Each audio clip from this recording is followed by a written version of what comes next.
Daniel Jones. You really picked Daniel Jones.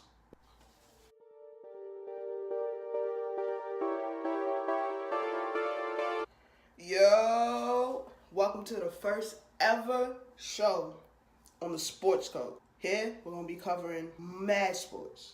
I'm talking about mad sport. Whatever you like, I most likely watch that shit. So you gonna get the coverage here. It's lit. I'm your girl, Vinny Facts. Speak facts or be quiet. You heard? So today we're gonna be covering the NFL draft. I got some things to get off my chest. Daniel Jones. I don't know what some of these teams are doing. There's some good teams who really was killing it. Like for real, I got a good list of those teams. And then there's some teams, the Giants. Really, nigga? Y'all know who you are. I think the fans know who they are. There's some other teams that I should have mentioned but didn't put it in the comments below. We gonna get into it. It's lit. First, I'm gonna cover the winners. Alright? The Jags did their thing. First of all, Daniel Jones. Really? Who figured Josh Allen would drop and be available to the Jags? I didn't. Unlike some teams. The Giants. They picked him. And then in the second round, a dude that should have been available in the first round, Jawaan Taylor. So they got one of the best edge guys in the draft, in Josh Allen. And then went and got one of the top tackles in the draft, in Jawaan Taylor. That is great work by the Jaguars. Shout out to Tom Coughlin, man.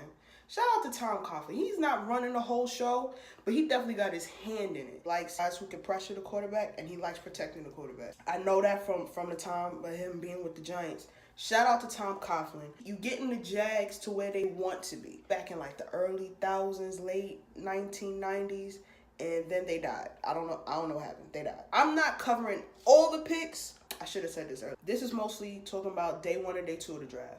Those picks I'm going to save for another video, just to make that clear. Then the next team I'm going to talk about, Bills. Listen, man, the NFL is turning on its head. The Bills, I wasn't a huge fan of their quarterback choice last year. I'm going to be honest with you. I thought dude was going to be a bum. He came out, dude out of Wyoming. What's Wyoming?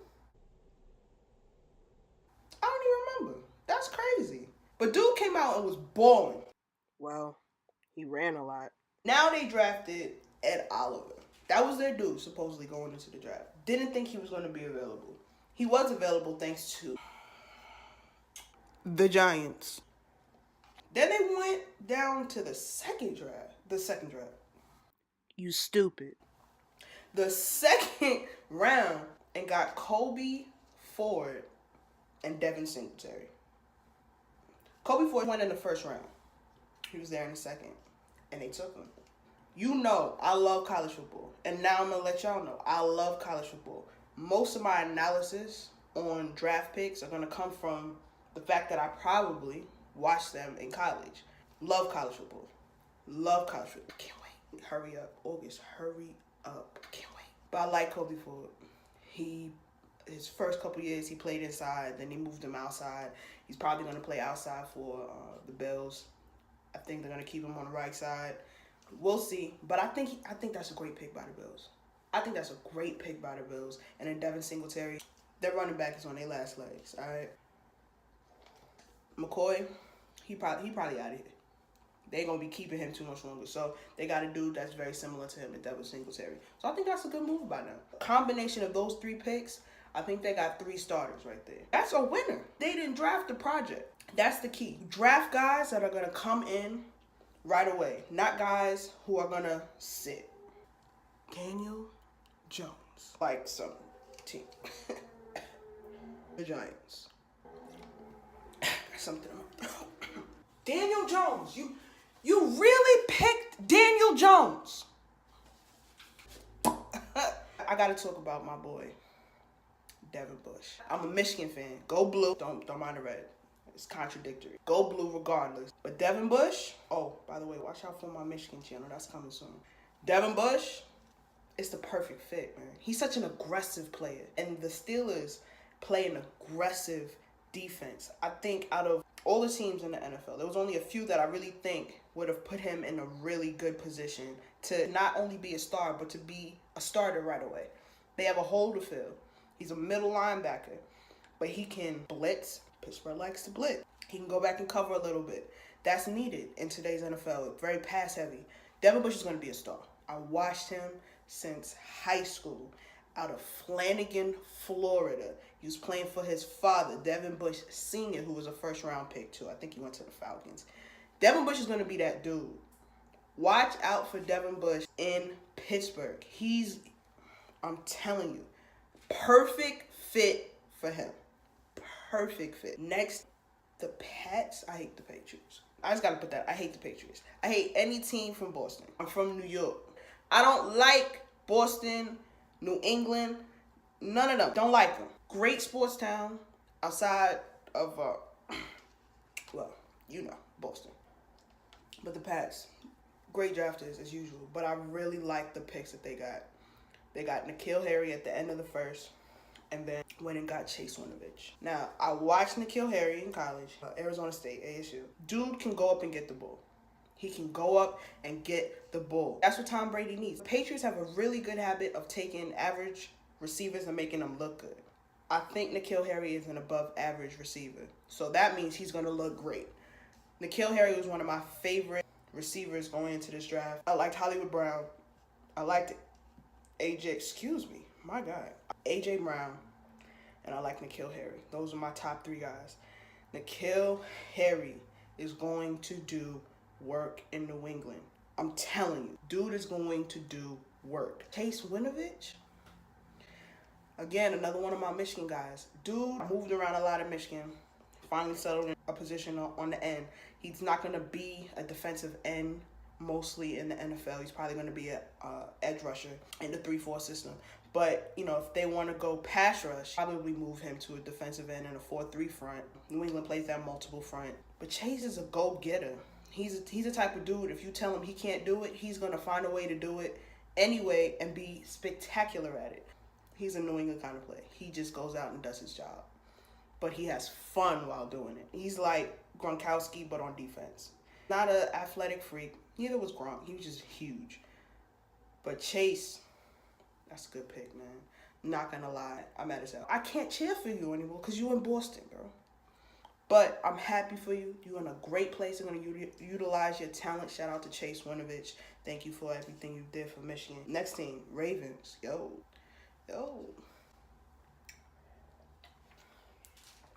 Ravens. Hollywood Brown at 25. They traded down. First of all, I didn't think he would be there at 22 for the Ravens. And I think Hollywood Brown was top receiver on their board. Cannot keep up with him at all.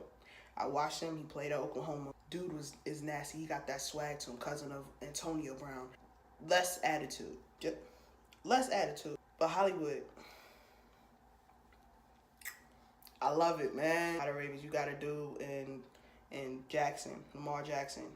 Strong arm. All he got to do is throw it down the field in any direction. Hollywood Brown going to run under it and catch it. He's very good at adjusting to the ball in the air. He's not going to high point the ball. He's not a red zone target. And that's why I think that they're winners. Because not only did they get Brown, who's a deep threat, you just throw it to him, he going to run under it. But they also got Boykin. Now, I don't like Notre Dame. Didn't watch him much. But I did some homework on him. Miles can go get it. I'm trying to understand why I didn't hear about him more.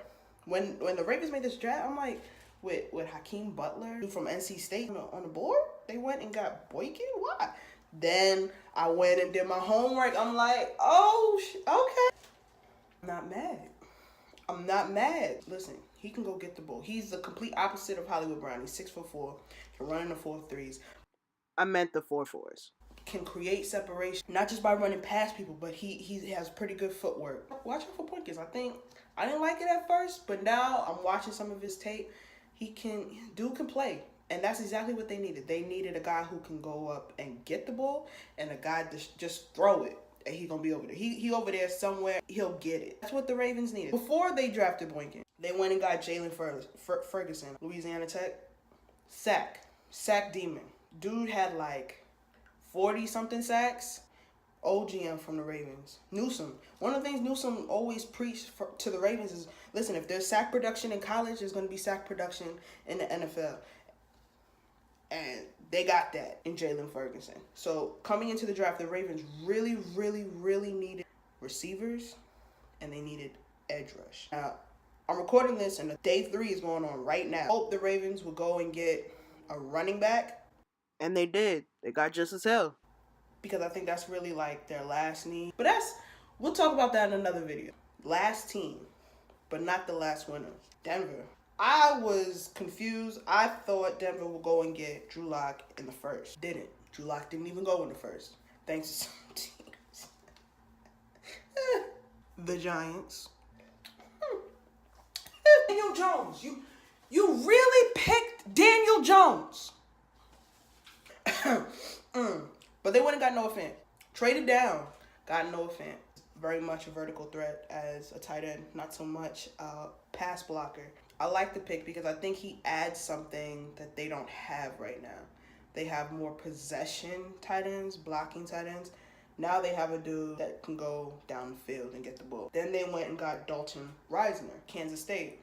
Dude, sweet guy. They did like the whole little coverage of him before draft and how he was visiting kids with pediatric cancer and visiting a woman in a nursing home. And I'm not gonna hold you, I cried. Dude seems like a really solid dude. But on the field, he's a mauler. And Denver let go of their center. I think he went and signed in Carolina. So they needed a dude on the line. And they went and got a mauler. Love it. Then they drafted Drew Lock. Yo, after they passed with Drew Lock, I'm like, yo, Elway's scared to draft the quarterback. They got, not only did they get their quarterback, the guy that they liked the most in the draft. I don't remember if it was late second or early third, but they got great value for him, unlike some teams. The Giants. Sorry. Anyway, they got Drew Lock. Drew Lock out of Missouri. Strong arm, inconsistent footwork. Didn't have much around him and still was able to produce. I think he do well in Denver simply because he can air it out. And, you know, they got that light air. The ball just going to travel even more. So you put a strong arm quarterback in Denver, and we've seen how well that's worked before in the past with I don't know why I can't remember his name right now. Come on, bitch. Really? But Cutler. Plummer and Jay Cutler saw how well that worked for them in the past. So they're hoping to recreate a little bit of magic, get back to the playoffs. Last winner. My man's Odell. Odell, I love you. I miss you. But you won. You won. You might be the biggest winner because seeing what some teams, the New York Football Bums, did in the draft. We're going to get into that. You won. You won. You got out of there. You survived. You going someplace, they're going to appreciate you. You got a good quarterback. By the way, I should pull up the tweets. Don't feel like doing it. But I said Baker Mayfield was going to be the best quarterback in the draft last year. I told y'all, people who know me, I told y'all Baker was that dude. Now Odell gets to play with him and his boy Jarvis. Odell, you won. Congratulations, man. You deserve it. Go be the star that you are. Go be the star that you are and be happy. Go put up numbers. Go get a ring because your other team, the Giants, Daniel Jones, really?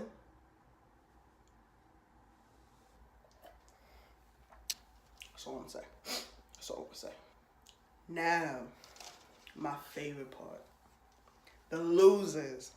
The losers. You fucking bums. You bozos. What the hell? Now, I want to save the worst for last. First, I just want to touch on the other two. Raiders, I don't get it. You did all of this. You traded your star player Khalil Mack to the Bears. You traded your wide receiver to the Cowboys. I thought they got a good deal for that receiver. I don't think he's worth a first rounder. But I don't like the Cowboys. But you had 3 first-round picks. What did you get to show for it? You drafted defensive end Clyde Farrell out of Clemson. Why?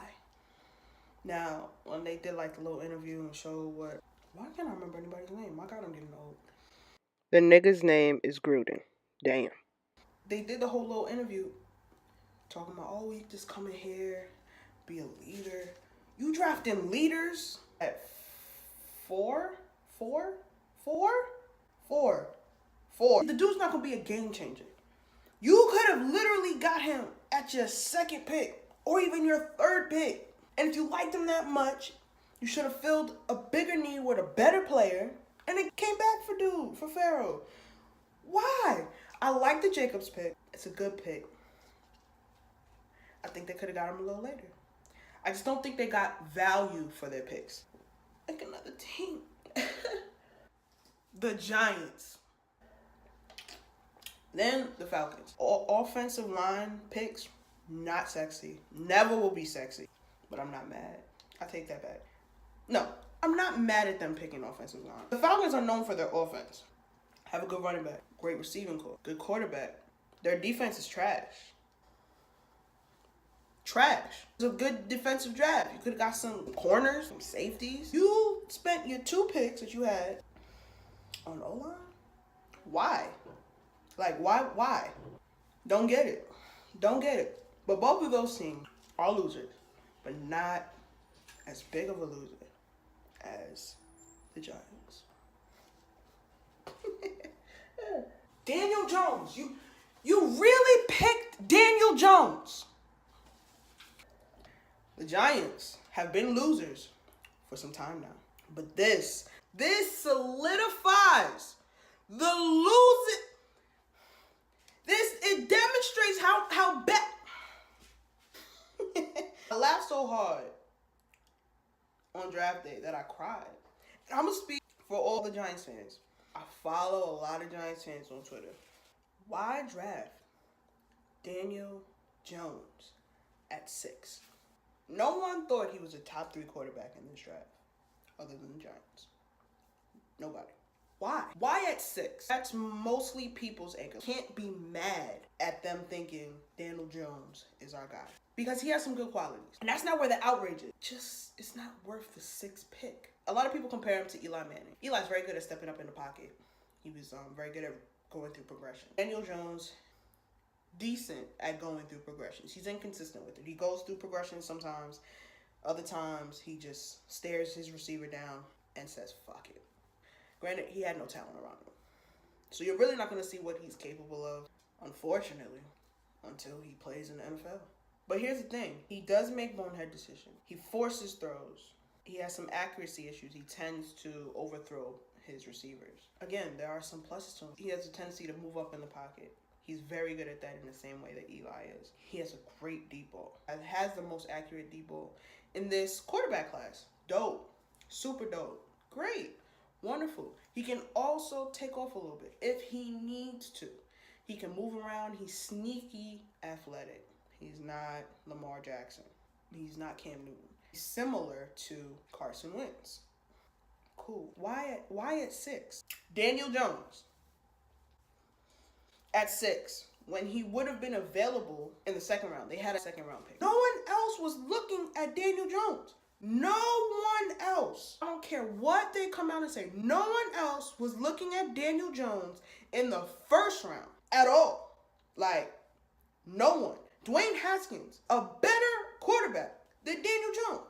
Production-wise, accuracy-wise, leadership-wise, he's a better quarterback.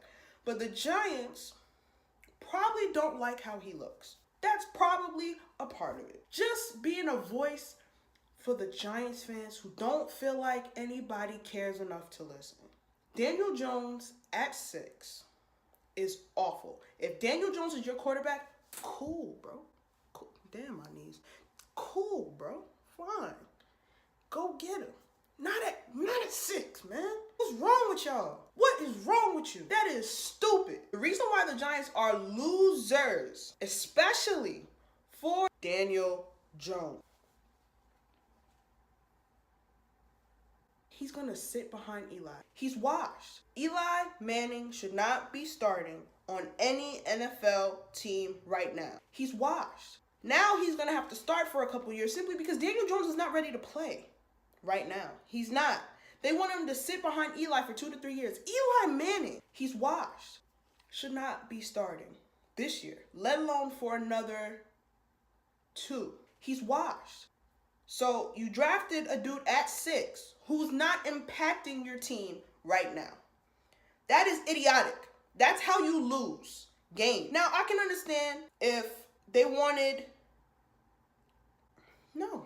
I don't get it. Pick makes no sense. There was absolutely no reason to take him at 6. Giants fans, I wouldn't be surprised if some of y'all tried crack. Don't do drugs because this is... I'm disgusted. And then they went and picked Dexter Lawrence. Listen, Dexter Lawrence is a big name coming out of Clemson, but he's a defensive tackle. They didn't need a defensive tackle. The Giants did not need a defensive tackle. I'm going to make a whole separate video explaining why the Giants are losers beyond this draft. I got a lot to get off my chest because it's an embarrassment. It's an embarrassment. The Giants have so many holes to fill. And you picked Jones at 6, and then picks Dexter Lawrence at 17 when you didn't need a tackle and you need edge rushers, and there were edge rushers still on the board. And then they traded back into the first for corner, and there were other corners that they could have got in a second and kept picks. And like I said, Giants fans, I wouldn't be mad if y'all tried crack. Don't do drugs, but I wouldn't be surprised. My condolences. The Giants are the biggest losers in the NFL draft. The New York Football Bums. It is what it is. But like I said, Giants, my condolences to Giants fans. Daniel Jones, you really picked Daniel Jones. But your team are the biggest losers of 2019. They stink. They're awful. I'm going to start referring to them as the New York Bozos, because that's what they are. Bozos. Tragic. That's all I got to say. Thank you for tuning in to the Sports Code. Thank you. Thank you, thank you, thank you in advance for support. Thank you in advance for any haters. Either way, y'all helping me out. I appreciate you for watching. Also, I'm going to be making a Michigan channel. Love Michigan. Might spin off into some other channels. Who knows? I love talking sports. This is what I love to do. I'm finally doing it. I'm proud of myself. Shit. I can say that. I'm proud of myself. Cheers to fucking me. Cheers to you for watching. And like I said, speak facts or be quiet.